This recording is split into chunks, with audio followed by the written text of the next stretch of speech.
N Sreekumar, അവിടെയാണ് എനിക്ക് ചില സംശയങ്ങളുള്ളത്. ഞാൻ ചോദിക്കുന്നത് കേരളത്തിലെ CPM-നോട് ചോദിക്കാനുള്ള, നമുക്ക് ഈ ചോദ്യങ്ങളൊക്കെ ഡോക്ടർ മുസ്തഫയോട് ചോദിക്കാം.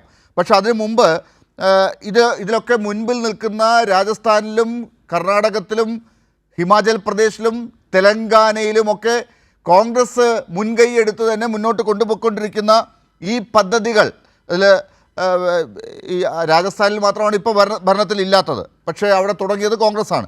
അപ്പോൾ ഈ പദ്ധതികളൊക്കെ ഒരു ദേശീയ വിദ്യാഭ്യാസ പദ്ധതിയുടെ കാര്യത്തിലാണല്ലോ. ആ ദേശീയ പദ്ധതിയെക്കുറിച്ച് അന്ന് കോൺഗ്രസ് ദേശീയ തലത്തിൽ ചർച്ച ചെയ്തെടുത്ത തീരുമാനമാണോ രാജസ്ഥാനിൽ നടപ്പിലാക്കിയത്?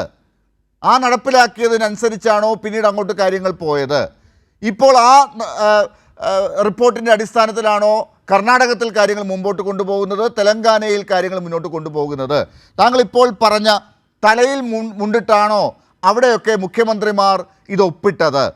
ഈ പറയുന്ന മുഖ്യമന്ത്രി, അവിടുത്തെ മുഖ്യമന്ത്രി അശോക് ഗെഹ്ലോട്ട് അന്ന് പത്രക്കാരെ വിളിച്ച് പറഞ്ഞോ, മറ്റ് ഘടകകക്ഷി പാർട്ടികളെ, കോൺഗ്രസിനൊപ്പമുള്ളവരെ അത് ബോധ്യപ്പെടുത്തിയിട്ടാണോ ഈ കാര്യങ്ങളൊക്കെ ചെയ്തത്? ഇതൊക്കെ എന്ത് ഉത്തരമാണ് ഇതിനൊക്കെ ഉള്ളതെന്ന് താങ്കൾക്കറിയാമോ? താങ്കളുടെ ചോദ്യം അപ്രസക്തമാണ്. ഞാൻ ആദ്യമേ തന്നെ പറഞ്ഞു കഴിഞ്ഞു, കോൺഗ്രസ് അങ്ങനെയാണെങ്കിൽ കോൺഗ്രസ് ചെയ്തുകൊണ്ട് ഞങ്ങൾ ചെയ്തു പറ. കോൺഗ്രസിന്റെ പിന്നാലെയാണ് ഞങ്ങൾ പോകുന്നത്, കോൺഗ്രസ് ആണ് ശരി എന്ന് പറ. അപ്പൊ കുഴപ്പമില്ല. കോൺഗ്രസ് തെറ്റ് ചെയ്തു എന്ന് വെച്ചോളൂ. കോൺഗ്രസ് തെറ്റ് ചെയ്തു, ആ തെറ്റിന്റെ പിന്നാലെ പോകാനാണോ കമ്മ്യൂണിസ്റ്റ് പാർട്ടി? അല്ല, അപ്പോഴും എനിക്ക് എൻ ശ്രീകുമാറിനോട് ഒരു ചോദ്യമുണ്ട്. ഈ കമ്മ്യൂണിസ്റ്റ് പാർട്ടി മാത്രമാണോ എല്ലാ ശരിയും ചെയ്യുന്നതെന്ന് നിങ്ങൾ തന്നെ വിശ്വസിക്കുന്നത്? അവരൊരു തെറ്റും ചെയ്യാൻ പാടില്ല എന്ന് നിങ്ങൾ ഉറച്ചു വിശ്വസിക്കുന്നു.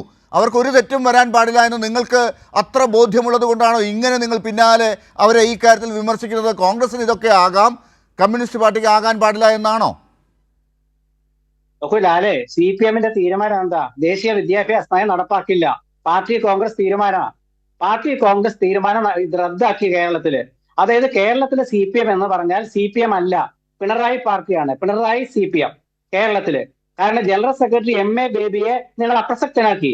ഇന്ന് പ്രകാശ് ബാബു പറഞ്ഞിട്ടുണ്ട്, MA ബേബി നിസ്സഹായനാണ്, അദ്ദേഹത്തിന്റെ നിസ്സഹായാവസ്ഥ മനസ്സിലാക്കുന്നു, ഗതികേട്. പ്രകാശ് ബാബു CPM-ന്റെ കേന്ദ്ര എക്സിക്യൂട്ടീവ് അംഗം പറഞ്ഞത് കോൺഗ്രസ് അല്ല പറഞ്ഞേ. MA ബേബി കോൺഗ്രസിന് അഭിപ്രായം ഇല്ലെന്നാണോ താങ്കൾ പറയുന്നത്? കോൺഗ്രസിന്റെ അഭിപ്രായം പ്രതിപക്ഷ നേതാവ് പറഞ്ഞിട്ടുണ്ടല്ലോ. നിങ്ങൾ പണം വാങ്ങിച്ചോളൂ, ചർച്ച ചെയ്യൂ. ഇത് മുഖ്യമന്ത്രി പദം എന്തിനാ രാത്രിക്ക് രാത്രി പോയി ഒപ്പിട്ടത്? പകലെന്താ ഒപ്പിടാഞ്ഞത്? എന്താ CPI പറയേണ്ടിരുന്നത്? എന്താ മന്ത്രിസഭയിൽ തീരുമാനം എടുക്കാതിരുന്നത്? എന്താ LDF ചർച്ച ചെയ്യാതിരുന്നത്? ഇതൊക്കെ പ്രശ്നം. അതാ ഒളിച്ചു പോയി ഒപ്പിട്ടത്. അല്ല, എന്ത് കാര്യമാണ് താങ്കൾ ഈ പറയുന്നത്? താങ്കൾ എന്തിനെ കുറിച്ചാണ് ഈ പറഞ്ഞുകൊണ്ടിരിക്കുന്നത്? ഈ പറയുന്ന NEP-യെ കുറിച്ചാണെങ്കിൽ NEP അല്ലല്ലോ ഈ ഒപ്പിട്ടിരിക്കുന്നത്, ഇതൊരു കേന്ദ്ര പദ്ധതിയാണല്ലോ. ഈ കേന്ദ്ര പദ്ധതി പോലെ ഒരുപാട് പദ്ധതികൾ കേരളത്തിൽ ഒപ്പിട്ട് മുന്നോട്ട് പോകുന്നുണ്ടല്ലോ. അതൊക്കെ ഇങ്ങനെ ഓരോ ദിവസവും മാധ്യമങ്ങളെ വിളിച്ച് പറഞ്ഞാണോ ഒപ്പിട്ടിട്ടുള്ളത്? അങ്ങനെയാണെങ്കിൽ PM ഉഷ ഒപ്പിട്ടത് നമ്മൾ കണ്ടോ? ഈ പറയുന്ന ആയുഷ്മാൻ ഭാരത് ഒപ്പിട്ടപ്പോൾ നിങ്ങളൊക്കെ അറിഞ്ഞിരുന്നോ? എന്നിട്ട് നിങ്ങൾ എന്തുകൊണ്ടൊന്നും പറഞ്ഞില്ല? ഈ മറ്റ് സംസ്ഥാനങ്ങളിലൊക്കെ ഇങ്ങനെയാണോ ചെയ്തുകൊണ്ടിരിക്കുന്നത്? നമുക്കൊരു മാതൃക വേണ്ടേ? അതെ, ന്യായീകരിച്ച് വഷളാവില്ല.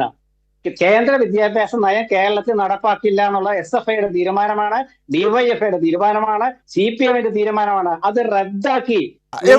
എവിടെയാണ് താങ്കൾ അത് പറയുന്നത്? എങ്ങനെയാണെന്നാണ് എനിക്ക് മനസ്സിലാകാത്തത്. ഈ ദേശീയ പദ്ധതി, കേന്ദ്ര പദ്ധതി, അതായത് നാഷണൽ എഡ്യൂക്കേഷൻ പോളിസി, ഇതിപ്പോഴാണ് പ്രധാനമന്ത്രി BJP-യുടെ സർക്കാരിൻ്റെ ഒരു നാഷണൽ എഡ്യൂക്കേഷൻ പോളിസി വന്നത് 2020-ൽ.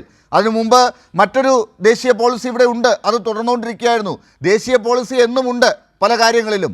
ഇവിടെ വിദ്യാഭ്യാസത്തിൻ്റെ കാര്യത്തിലുള്ള ദേശീയ പോളിസി ഇപ്പോൾ നരേന്ദ്രമോദി സർക്കാരിൻ്റേത് കേരളത്തിൽ നടപ്പിലാക്കും എന്ന് ഇവിടെ ആരാണ് അതിനുള്ള പരിപാടികൾ ചെയ്തതായി താങ്കൾ ചൂണ്ടിക്കാട്ടുന്നത്? ഇവിടെ എവിടെയാണ് ആ പരിപാടി നടന്നിരിക്കുന്നത്?